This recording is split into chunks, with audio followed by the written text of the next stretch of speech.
Good morning लोगोफोर, दिनैनि गोदान भिडिअ ओमफ्राय नै आङो दिनै बागानाव दंफैयो। नै नोंथांमोनजों एसे शेयार खालामनो, जाय गायनो गोसो थाबैनो जोङो कन्टेक्ट खालामहर। ओमफ्राय जोंना जायगाया चिरां डिस्ट्रिक्ट काजोलगाव।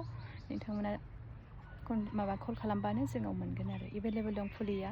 गुबुन गुबुन जाग्रा थायग्रा बिफांनि फुलि मोननो हागोन जोंनाव, जेरै भेनिला, ओमफ्राय थाइजौ, खान्थाल, रामबुटान, चिकु, लिबु, बैग्रि गासिखौबो मोनगोन। ओमफ्राय नोंथांमोना कल खालामबानो जाबाय, जोंनाव मोनगोन आरो एभेलेबल दं फुलिया। ओमफ्राय गायनायनि टाइमाथ' जाबायानो, बेस्ट टाइम आरो एप्रिल मे बेयाव थाब बिफांफ्रा ग्रथ जायो। नोंथांमोना मिथिखायो जाय बिफां गायो। ओमफ्राय कन्टेक्ट खालामहरबानो जाबाय जोंनावहाय। नै ओमफ्राय आं नै बेखौ देखावनानै लादों, नोंथांमोना जानानैबो देखायनोसै आङो।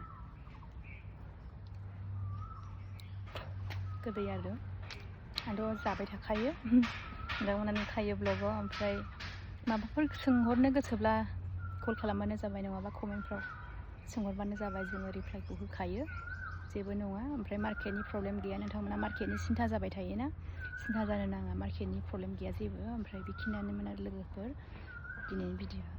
अब्ला बाय बाय।